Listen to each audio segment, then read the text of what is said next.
Добро вечер и добре дојдовте. Навременото и точно диагностицирање на одредени болести, поточно оние поретките, е една од најголемите умешности на лекарите. Потоа следи макотрпноста, се разбира да се живее со веќе диагностицирана болест и во целиот тој пат спојот или сојузот на пациентите и на лекарите е од особено круцијално значење. Токму на тема ретките болести, вечерва ќе зборуваме со нашите гости кои ќе ги покана. Весна, доктор Билјана и Наташа Повелета. Добро вечер. Добро ни дојдовте, ви благодарам. Добро вечер. Повелете. Весна и Наташа, вие сте дел од Здруженијето Живот со предизвици. Заради вашите животни приказни и она со кое се соочувате, доктор Билјана од медицински аспект да ни подобјасни токму на муаветот или темата која вечерва имаме, ретки болести. Овде вечерва со нас се и доктор Софијанова, доктор Бајрами, кои се дел од Комисијата за ретки болести и со нив имаме дел од муаветот кој е конкретен на оваа тема и уште еднаш на сите ви благодарам што сте вечерва со нас. Може да почнеме Весна со вашата животна приказна. Може, како не. Значи, ќе почнеме кога имав 7 години, кога бев дете. Тогаш беше денот кога ме диагностицира и кога го ставија тоа име пред мене, Гоше, и не знаев ни што е, ни како е, ни што да правам со сето тоа. Пошто беше информација која за мене беше непотребна во моментот. Јас само знаев дека имам болки, знаев дека ми е слаба крвта, дека ми се појавуваат модрици и дека имам поголемо стомаче, затоа што сватив дека имало зголемена слезина и зголемен црн дроб, што се и симптомите на болеста Гоше. После тоа, откако беше поставена таа диагноза, свативме дека и нема третман во Македонија за таа ретка болест. Дека не постои, не е увезен, не е донесен, не е достапен во секој случај и дознавме дека единствениот третман постои некаде во Америка и коста, мислам, чини околу 500.000 евра годишно, а се прима доживотно, што беше невозможно за моите родители и беше шок, затоа што не можеа да го обезбедат на никаков начин, да тие можат да се снајдат, да продадат, да се продадат самите себе со се за година дена, но потоа што?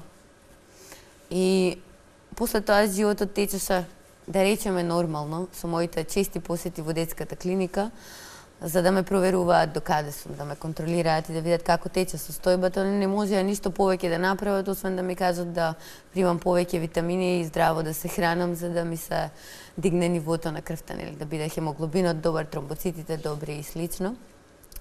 Но кога пораснав, сватив дека не сакам да бидам заборавена.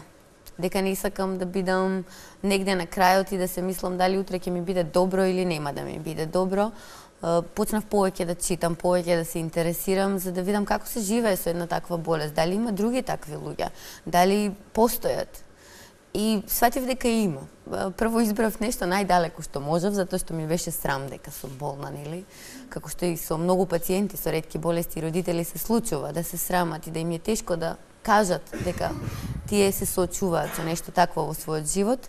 И тука беше моментот кога се поврзав со Израелската асоциација за ретки болести. Тие беа многу пристапни, многу интересни. Значи, имаше човек кој разговараше со мене, можеби месец дена, чисто да ме дигне од една депресија и да ми каже ти треба сега да се бориш.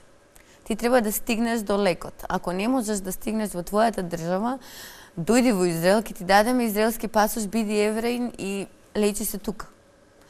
И јас тука се насмеав и реков, но чекај, во Македонија сигурно има и други такви луѓе и не може сите да се преселиме од Македонија и да исчезнеме некаде. Почнав да контактирам со компанијата која го произведува лекот, со Здруженијата во близина на Македонија и тука се стигнав до донација со која почнав третман. Тука запознав и други што се на третман и веќе започнавме да оформуваме едно мало семејство на Гоше пациенти и решивме дека е време да отвориме издружение со поддршка од Здруженијето од Бугарија и од Европската Гоше алијанса.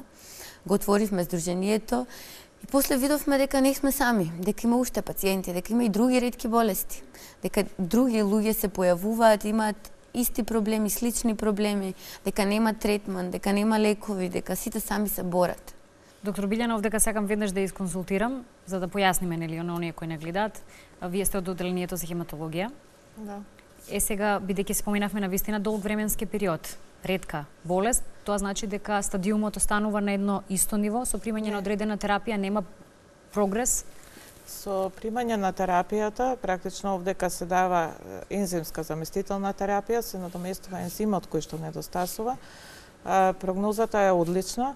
Практично имаме намалување на таложените масти во клетките што се и не се дозволува таложење на нови масти во клетките. Практично ова заболување За Гошето зборуваме конкретно, така да објасниме. Конкретно за болеста Гоше се работи за едно автозомно рецесивно наследно заболување кое што се карактеризира со мутација на генот кој што е одговорен за синтеза на еден ензим кој што треба да ги разгради мастите, така наречени гликоцереброзиди. Бидејќи недостасуваат тој ензим, овие масти се таложат во макрофагите, во коскената срцевина, во црниот дроб, во слезинката и овие пациенти имаат болки во коските, имаат зголемување на црниот дроб, зголемување на слезинката. Како последица на таложење во коскената срцевина доаѓа до појава на слабокрвност, зашто е супримирана коскената срцевина и имаме недоволна продукција на црвени крвни елементи, на тромбоцити, на бели крвни елементи, имаат намален број на тромбоцити, имаат проблеми во скручувањето на крвта, имаат појава на модрици, може да се јават крварења од носот и така натаму. Значи, ова е една комплексна болест која што може да трае хронично и на крај, доколку не се примени соодветна терапија, завршуваат некаде околу 40-та година од животот летално. Зборувам за болеста на Гоше тип 1, која што ја имаме во Македонија. Постојат уште два типа на болеста, тип 2, која што завршува многу брзо летално, бидејќи е зафатен и централниот нервен систем, некаде околу 2-3 година од животот, и тип 3 на болеста, која што е присутна во северна Шведска, во некои делови од Полска, така да и таа е доста ретка. Наташа, овде може би најубаво вие да ни раскажете за вашата животна приказна. Вие сте родител на дете заболено со Гоше, предпоставувам, или со, рековте, друга ретка болест? Да. Моето дете е заболено од друга болест, се вика хередитарен ангиоедем, или скратеница ХАЕ, која што е малце поразлична од оваа состојба што ја опиша моите соговорници. Кај моето дете манифестациите на болеста се јавуваат со отоци или едеми, било да е на надворешен дел, на било кој дел од телото, значи екстремитети, лице, меѓутоа и на внатрешните органи, односно на стомачните најчесто органи. Кога се диагностицираше болеста кај него? Така, значи Дејан беше диагностициран на 5 годишна возраст на детската клиника во Скопје, на одделот за имунологија. Иако манифестациите почнаа многу порано, уште на 2-3 години имаше отоци на рацете и нозете, меѓутоа се предпоставуваше дека е некој вид на ревматско заболување или алергија и слично, така што долг беше патот додека се воспостави точната диагноза.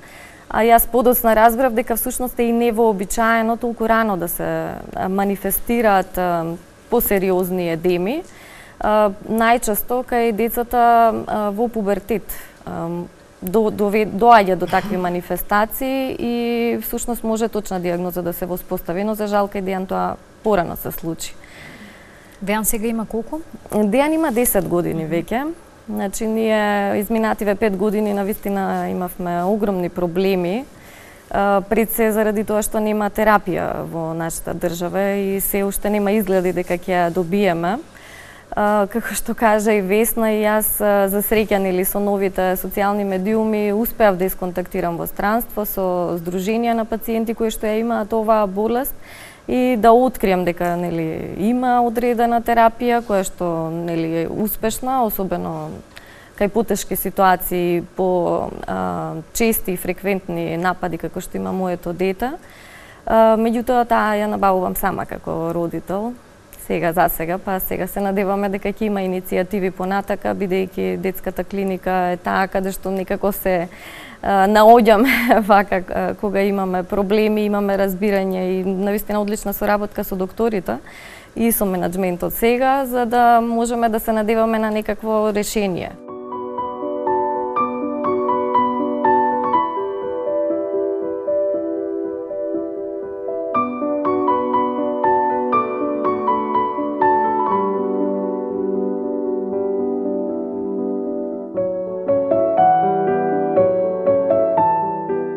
Во светот се забележани повеќе од 6000 ретки болести. Најприфатената дефиниција за нив е дека тоа се статистички ретки заболувања, но кои не се опасни по живот.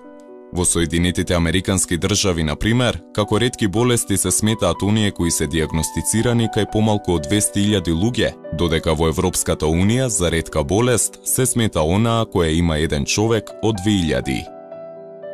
Во Македонија лани беа регистрирани 10 лица кои боледуваат од Гошеова болест. Именувана по француски лекар, оваа неизлечива наследна болест е предизвикана од нарушување во метаболизмот на липоидите, белковините и железото, проследена со зголемени слезина и црн дроб, со темно-жолта боја на кожата и губење на калциумот од коските. Заболените мора постојано да примаат скапи терапии, бидејќи во спротивно болеста ќе напредува. Гоше болеста може да се открие според крвна слика, а веројатноста да се наследи е 1:100, иако кај некои народи, посебно кај оние со ашкеназиско-еврејско потекло, веројатноста може да достигне 1:10. Друга ретка болест која има во Македонија е и сегменталниот прекумерен раст.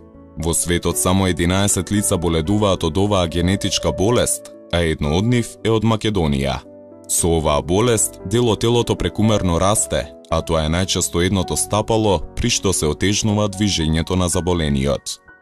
Со само еден диагностициран пациент, рибоза 5 фосфат изомераза дефицит е моментално најретката болест во светот. Лекарите се уште немаат целосно објаснение за неа. Во земјите од Европската Унија, околу 36 милиони граѓани боледуваат од ретки болести, додека во Македонија таа бројка неофицијално се однесува на околу 100.000 луѓе. Нарколепсијата, хантигоновата болест, Минхаузеновиот синдром се само дел од ретките болести во светски рамки, а кај нас најзастапени се таласемијата, цистичната фиброза и хантигоновата болест. 80% од ретките болести се со генетско потекло, 50% од нив ги зафаќаат децата, а за поголемиот дел нема лек. Наташа, колку што разбрав, вие терапиите кои треба да ги примате се зависни од нападите кои Па ги добива или во континуитет мора да биде постојано под терапија вашето дете? Видете, во Германија, например, и во Америка е решено тоа слично како нивниот случај, значи и превентивно да се прима терапијата. Меѓутоа, таа е толку скапа што ние сепак мора да почекаме, нели, ако нема напад да не го дадеме лекот и да го користиме само кога има напади. Меѓутоа, јас сакав да се осврнам на еден друг аспект на животот, нели, со дете на кое што треба да му објасните што се случува и зошто толку често треба да се престојува во клиника, зошто па и средината негова, дружењето со децата, родствениците, па и во училиште. Да, дружењето отсуствува нормално затоа што заради состојбата мора многу повеќе да се внимава на ден, значи секоја физичка повреда кај него е некогаш е живото загрозувачка, значи не можам да го испратам на скијање, не можам да го испратам на пливање. Патуваме секогаш во оддалеченост да можеме за 2 сати да се вратиме во Скопје на клиника. И ако нели лекот го имам јас дома и си го носам кога одам на клиника, меѓутоа сепак се прима венски. Сепак треба да имате услови каде тој лек се доставува. Така што, значи, оној нормален и секојдневен живот за моето дете е ускратен. И е тешко да воспостави пријателства. Значи, тешко е како да им објасните на неговите другарчиња зошто нели не може ни да се кошкаат, ни да се играат и таков вид на игри, зошто со топка не сме посилно да се удри и слично. И тоа ствара многу проблеми во неговиот психички и ментален развој. Значи, од типот дека кога добива утоци на неговото лице, да не сака нели да има огледала во близина и вика јас сум чудовиште, не сакам никој да ме види. Сега, бидејќи може би влегува и во пубертет, таква му е возраста, вика па јас не знам ни дали ќе имам девојка. Значи, знаете, како се справувате со објаснувањето? Претпоставам дека вие тој можеби оној најмачниот. Да, екстремно тешко, навистина екстремно тешко. Ние сме и сами двајцата, јас сум самохран родител. Покрај тоа што морам нели да бидам на работа за да имам финансиски средства да го купувам лекот, значи морам да бидам и покрај него во овие моменти. За среќа сум на работно место каде што имаат разбирање за оваа состојба. Меѓутоа не е лесно, значи ви треба поддршка и овој вид на здружување, значи ние со оваа болест сме околу 10 пациенти, комуницираме секојдневно, си позајмуваме кога немаме во моментот лекот едни на други. Сега со Сдруженијето на Весна исто така ќе воспоставиме и по-голема соработка, се со цел да бидеме погласни, да не видат луѓето. Затоа што само ако го имаме лекот, значи нормално може да се обстојува и да се живее и да немаме ваков тип на непријатни ситуации, пречки. И би живееле, би рекла јас нормално, бидејќи сега ова не е баш секојдневно нормално живење. Весна, живот по терапија, ако можам да заклучам по сето ова што го правиме сега како муабет. Така, да. Значи, морам да потенцирам дека скоро сите ретки болести имаат доживотна терапија. Значи, тоа се генетски поголемиот дел и поголемиот дел од нив мора доживотно да примаат терапија. Значи, нас не ни одговара ниту едно краткорочно решение. Не можеш да ни дадеш лек 2 месеци, 3 месеци и потоа да не оставиш или да не заборавиш. Ова се пациенти на кои нон-стоп им е потребна таа терапија.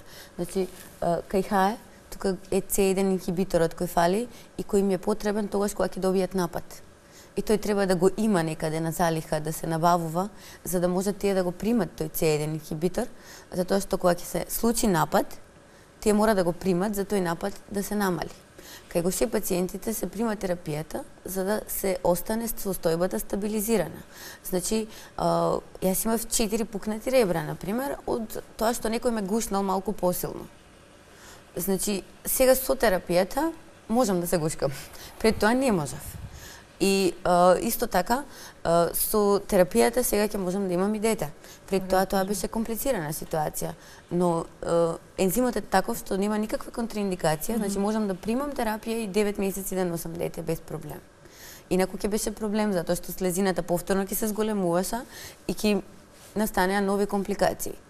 И тука се децата со фенилкетонурија, кои никако не сакам да ги заборавам, тие ни се приклучија минатата година и многу ми е драго што ни се приклучија. Значи, тоа се 5-6 пациенти кои, ако не примаат посебна храна, значи тие цел живот можат да јадат многу малку намирници. Значи, замислете се што е нормално да се јада, тие не можат да јадат ништо, затоа што нивниот организам тие протеини не ги преработува едноставно.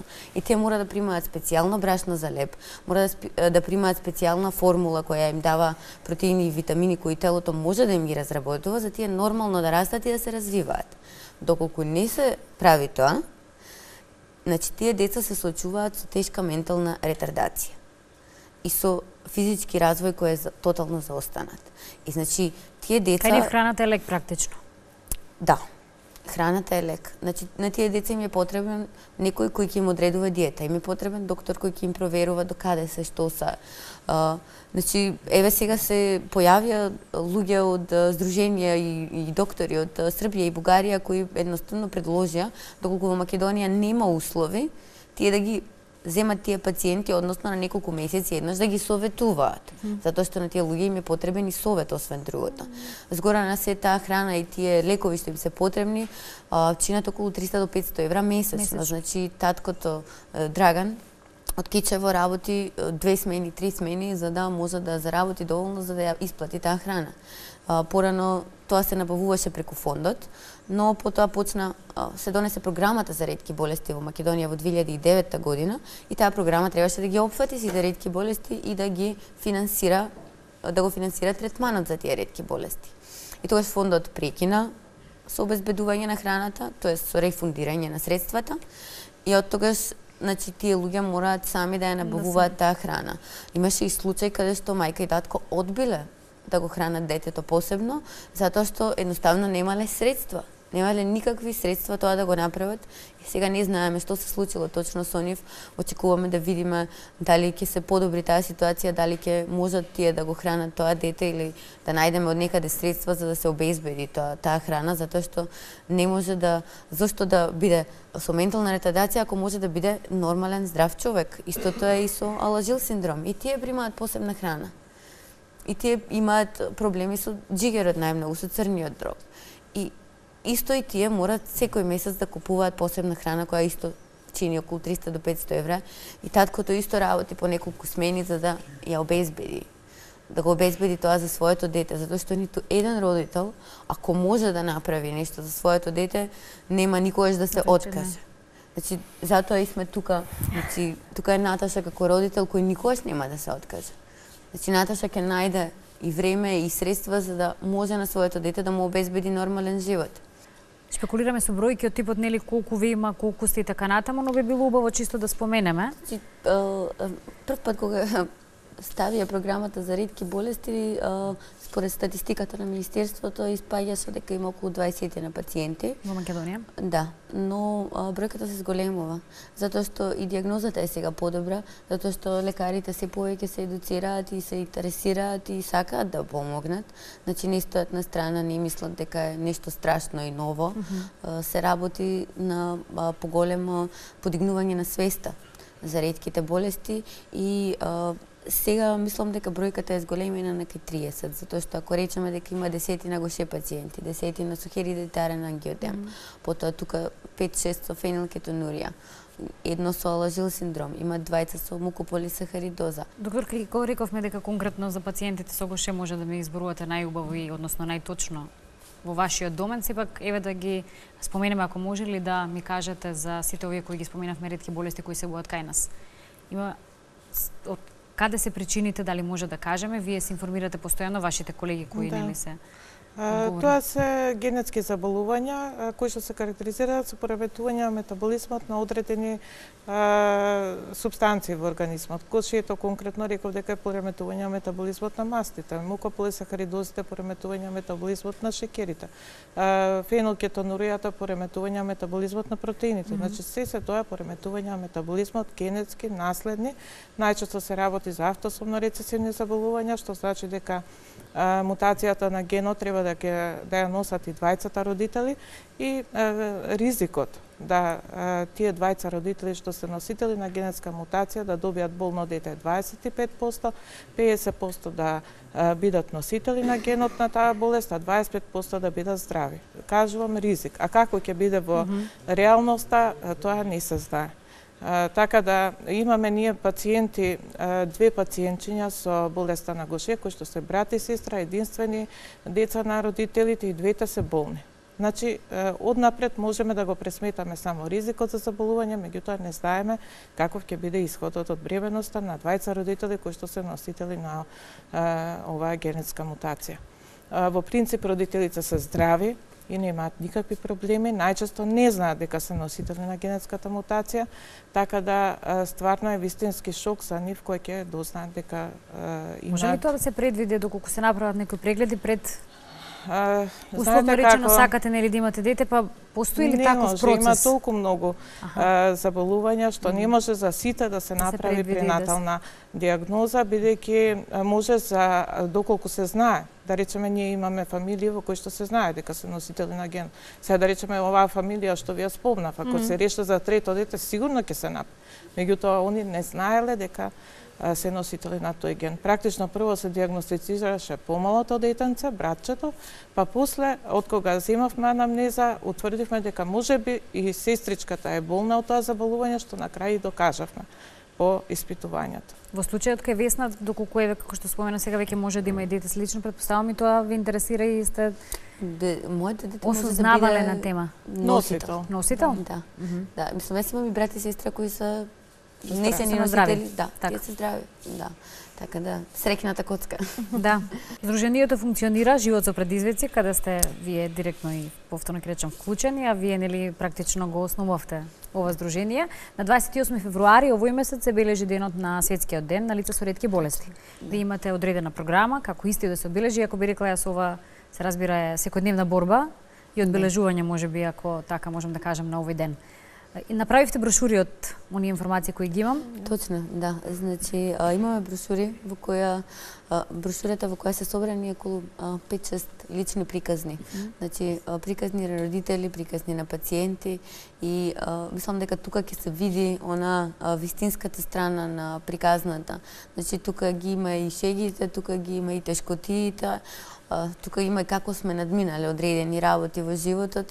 И мислам дека таа брошура ќе биде вистинската работа која ќе стигне до јавноста ќе биде слободна и за да може да се даунлодира од интернет на нашата веб страна, затоа што е важно да биде распространета и да видат луѓето дека ние сме тука, дека ние постоиме, дека ние не сме невидливи луѓе и не сакаме да бидеме невидливи луѓе и сакаме едноставно да се оствари нашето право, исто како што луѓето со дијабетес си ја примаат до животно терапијата или луѓето со хемофилија.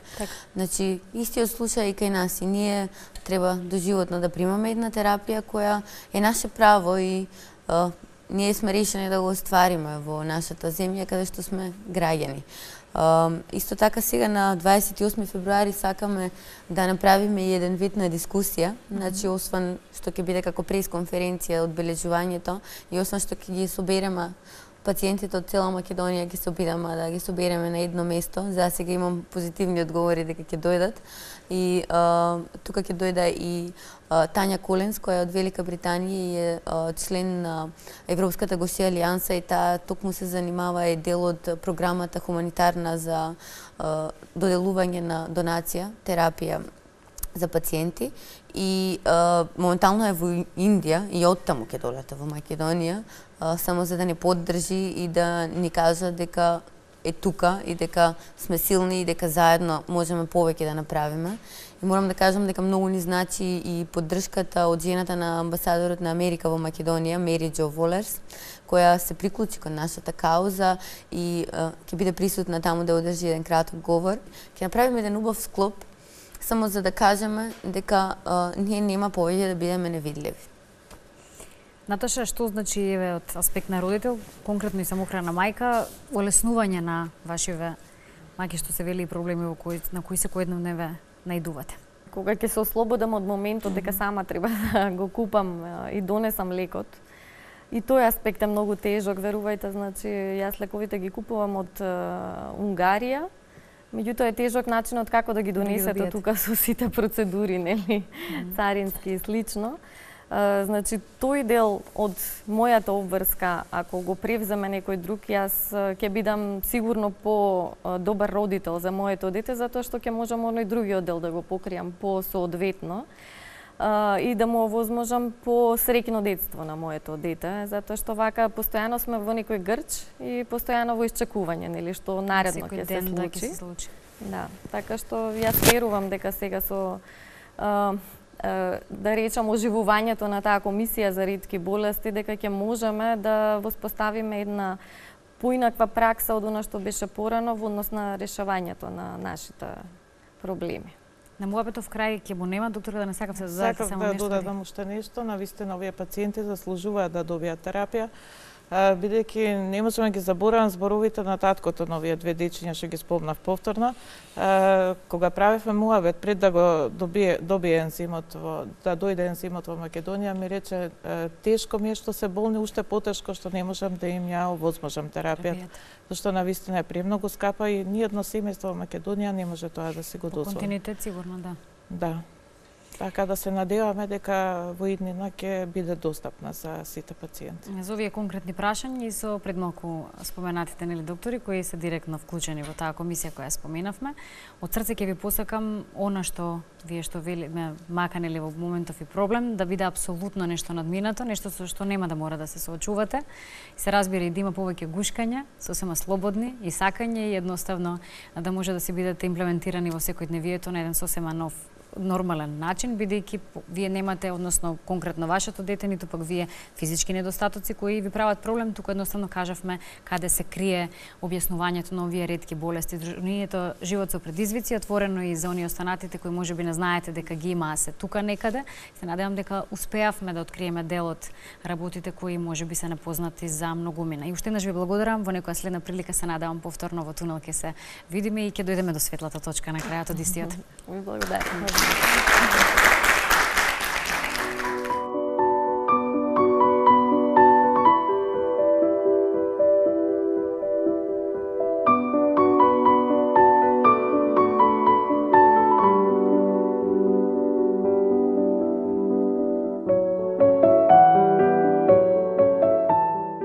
Тема ретки болести, вечерова конкретни одговори ќе побараме од следните гости, доктор Аспазија Софијанова и доктор Арвен Таравари. Добро вечер. Задоволство уште еднаш да бидете дел од емисијата. Повелете, добро вечер и за вас. Повелете. Предпоставам слушнавте делот муабетите кои конкретно луѓето со животни такви приказни ги имаат и се соочуваат. И сте веќе вклучени, велам, во таа комисија за која тие пред малку споменаа дека е некако оживеана. Што тоа впрочем значи? Добро вечер, со посебно задоволство, еве, јас како главниот репрезентативец на Универзитетската клиника за детски болести имам чест да кажам дека и уште еден фронт се отвори, а тоа е особено еден вулнерабилен фронт, како што гледате, за ретките болести. Она што се побара од нас беше да формираме комисија која ќе биде релевантна и која ќе може да ги најде правите места каде што нели ќе треба да видиме сега лековите, од каде би ги набавиле, кој ќе одлучува кога и каде и на кое место и кај кој деца да се дадат овие лекови, бидејќи сепак истите не се ефтини и сепак значат нешто со кое што ќе треба одредени луѓе кои се бават со оваа проблематика да одлучат практично на индиректен начин и за здравјето на овие пациенти. Така оваа комисија преку Министерството за здравство, каде што постои практично програма за ретки болести, се договоривме со новите луѓе кои што и од таму побара од нас информација, да се вклучиме две клиники, а верувам дека и третата клиника е на пат. Тоа е клиниката наша, Универзитетската клиника за детски болести и Универзитетската клиника за неврологија, каде што најчесто понатаму, бидејќи овие болести се со мултиорганско засегање и секој останат орган исто така понатаму, доколку не биде адекватно и соодветно третиран, може да настрада, и затоа сметавме дека најадекватна ќе биде клиниката за неврологија и клиниката за хематологија. Оваа комисија се состои од двајца членови од нашата клиника, јас и професор Кочова, која што се бави токму со оваа генетика и со третманот на овие болести. Од Универзитетската клиника за неврологија колегата Арбен Таравари, со кој многу успешно до сега веќе посетивме две конференции на светско ниво, за кои исто така можам и да објаснам, и колегата кој што е директор на таа клиника, и верувам дека ќе прифати директорката на Универзитетската клиника за хематологија, каде се надеваме дека веќе успешно овие пациенти понатаму ќе бидат и третирани и понатаму, да кажем и до крајот на нивниот нормален живот, субституирани со она кое што реално на нив им фали. А за тоа соработката беше нужна. Од кога свативме дека сепак можеме многу да направиме, велат обично направи комисија, па работата може и да затеи, некако проактивноста на нас стана малку поразлична и свативме дека сепак треба да се најдеме и едни со други се повикуваме, а тоа е добро бидејќи веќе успеавме да присуствуваме, јас и колегата Таравари, на две светски конференции. Едната беше пред неколку месеци во Берлин, а денес само што слетавме од Келн на таа светска конференција за ретки болести, која се одржува под покровителство на луѓето кои што веќе подолго време имаат одлично искуство, веќе имаат и деца, како што спомена Весна, од пациенти кои веќе биле болни од Гоше, кој за мене посебно беше од посебна важност, бидејќи значи дека овие пациенти утре може да бидат и добри мајки, а тоа значи пак зависи од нас. И конкретно сега баш во Келн ја водеше професор Штефан Ван Штул, кој што е и носител на оваа патологија, кој се бави долго време со неа и кој имаше шанса да ни прикаже што значи раното дијагностицирање, што значи раното навремено давање на овие субституциони ензимски терапии, кои што ќе значат и одличен живот за нив понатаму, и понатаму патологијата која што ќе се јави кај нив, ако се јави, доколку се јави, навремено нивно дијагностицирање кај возрастни кои што се бават нели со оваа работа кај возрастната популација. Меѓутоа сигурно дека е фер, како што сите земји во околината веќе тоа го прават, како што прават колегите во Германија, во Америка и секаде каде што имавме можност да исконтактираме со тоа како нашите колеги се снаоѓаат во сите овие ситуации, што тие прават на ниво на нивните држави, свативме дека впрочем она што го прават е тоа што само малку треба и ние да подбутнеме. Тоа сакав да прашам, Слухот каде е постои. светот, каде сме ние, доктор Арбен? Да. Во овие, значи, во присуството, значи, и во Берлин, и во Келн, нормално комунициравме и со повеќе колеги кои што веќе имаат некакво искуство. Да ви кажам, право и многу побогати држави од нас, например со колешката Патриција, синоќа зборевме, и тие имале проблеми на почетокот, додека почнале да го воведуваат и да го користат, да го користат рутински. Тоа практично се работи за ензимска терапија, кај што субституираме тоа што му фали на организмот. Меѓутоа, и со колешката од Турција, и со одредени колеги од други држави, значи, да не заборавиме дека и фреквенцијата е многу битна. Значи, во држави кај што се 80 милиони или 10 милиони или 5 милиони, многу повеќе и поголеми се шансите да се актуализира проблемот отколку во мали држави како што сме ние. Плюс да не збориме дека терапијата малце е поскапа, дефинитивно пациентите со такви болести заслужуваат тоа да го имаат, зошто да бидат маргинализирани во без оглед општеството. на бројката, тоа ми беше, да. Апсолутно. Меѓутоа, ја гледам дека веќе постои слух во надлежните органи, да речам, во фондот и во Министерството за здравство, штом го формираа таа комисија, мислам дека набргу тоа и ќе почне да функционира. Така да, искуствата и од другите држави кажуваат дека и тие на почеток имале такви проблеми, физибилити студии, анализи, колку е корисно, колку ќе се потраши. Да не заборавиме, видете, сите држави рачунаат колку е буџетот, колку може да дадат од тоа, колку ќе има недостаток за други болести, например. Тие се проблеми на економисти кои што не се доктори за жал, меѓутоа тие го прават тој баланс каде колку може да дадат пари. Значи, кога во Холандија имало такви проблеми, нормално и во Македонија во почеток. Меѓутоа, јас сум реално оптимист дека работата ќе тргне на позитивно. Бидејќи заслужуваат пациентите. Секако. Дефинитивно и помошта кон пациентите ќе биде огромна. Значи, квалитетот на нивниот живот е дефинитивно многу подобар со користење на таа терапија отколку без таа терапија. И рековме дека едноставно многу лесно може да се имплементираат во секојдневието, во животот, да се ги извршуваат, се разбира, сите секојдневни обврски, да живеат токму онака подолеснато, како што заслужуваат, благодарение на терапиите.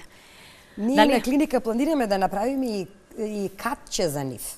Еве, веќе рели знаете, се реновира нашата клиника и веќе имаме спремно место и простор каде ќе можат, ја одредивме сепак доктор Билјана Чоневска, која што ви беше и гостин, да биде човекот кој што ќе биде и одговорен за идниот регистер на овие пациенти. Бидејќи многу е важно да направиме наш локален регистер, кој ќе биде, се разбира, со сите податоци скриени така натака, сепак како што си оди редот на тоа. Од една страна, од друга страна, ќе имаме место и простор да ги евидентираме и да можеме мултидисциплинарно да придеме барем во периодот на педиатрискиот нивен раст и развој, бидејќи имате, како што знаеме, нечи мултиорганско засегање. Па тука имаме и гастроентеролози кои ќе бидат инволвирани, хематолози, ендокринолози, генетичари кои ќе можат и психолози заеднички да едноставно работат со овие пациенти за да можеме да подигнеме и свесноста и нивна и на целата држава, а и да им помогнеме за да биде нивната иднина многу подобра. Стручноста на кадарот практично имаме или треба и тука да се работи? Значи, на клиниката за педиатрија повеќе од и таму започнува болеста, меѓутоа и другите клиники нормално ќе биде тоа мултидисциплинарно. Приодот е добар, значи се планира и центар да се има и регистер и се што е по редот на нештата да се оформи, меѓутоа нормално ние ќе го имаме предвид тоа и да однесеме одредени колеги во одредени центри кај што има многу поголем број. Знаете, одредени работи се учат и кај што има фреквенција повеќе отколку ние. Ја, например, од факултет сега втор пат слушам за Гоше кога бев во Келн, или за Помпеова болест, кога отидов пред тоа читав и таму слушав многу работи кои што не ми беа познати. Меѓутоа, кадар има, луѓе има кои што се спремни да учат, само треба можеби неколку милиметри да тргне работата и потоа мислам дека... А тие се оние најважните во моментов, посебно за луѓето кои, велам, се директно засегнати во сето ова. Јас се надам дека позитивното искуство кое го собравте и, како што рековме, доаѓањето без малку директно од авион овде во емисијата ќе биде многу скоро пренесено, што се вели, и едноставно комисијата ќе заживее во вистинска смисла на зборот, за да одговори на потребите и прашањата на нашите вечерашни гости, не само гостите кои, реков, и директно засегнати од темата ретки болести, и како представници на, реков, луѓето кои овде кај нас ги имат. Тие споменаа за некои бројки, вие рековте дека и ќе се прават одредени истражувања за да се точно има предвид со колкава бројка располагаме и слично. Познавајќи вашата енергија, желбата да се биде присутен, да се биде од помош и да се биде, се разбира, на страна на тие на кои им е потребна помош, јас искрено верувам дека сте на добар пат. Заеднички да си ги исполните, се разбира, сите оние предвидувања за подобро утре за сите нив. Така е. Ви благодарам уште еднаш што вечерва бевте со нас во емисијата и пак ќе речам, ќе ви посакам успех во работата како комисија, членови на комисијата за ретки болести, а ќе ви споменам дека неретко може се да ни се случи во животот. Не заборавајте никогаш да подадете рака и немојте да гледате поинаку на оние кои навидум се поинакви само од нас. Ви благодарам уште еднаш што бевте дел од тунел.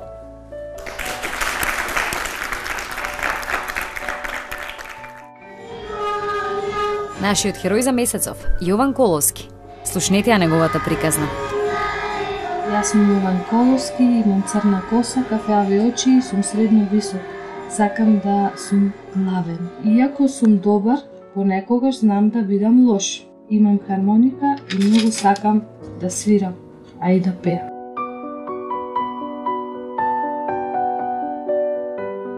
Необичната животна приказна на Јован стана инспирација за многу автори, режисери, новинари, писатели. Документарниот филм Милостивиот самарјанин од режисерот Бобан Поповски ја следи животната приказна на Јован и неговото излегување од кома. Филмот, како и необичниот живот на Јован сам по себе, предизвика исклучителен интерес во Словенија, каде многу хумани луѓе излегоа во пресрет и со исклучителна висока сума финансиски средства помогнаа Јован да може непречено да ја прими неопходната медицинска терапија, со што неговиот живот за брзо време би се вратил во апсолутна нормала. Огледалце, кажи кој е најубав на светот? Знам. Тато. Тато. Тато? Вовче ми е најубав. Да мислиш ти? Патот кој го живееме е непредвидлив, заплеткан и најчесто трнлив, и сите веруваме дека нам нема да ни се случат непосакуваните нешта кои му се случуваат на другиот. Кога реалноста ќе не изненади, единствено ни останува силната верба и упорноста. Јован го разубеди животот да му се врати, но помошта се уште му треба. Вашето малку за некого многу. Ако можете и ако сакате, споделете.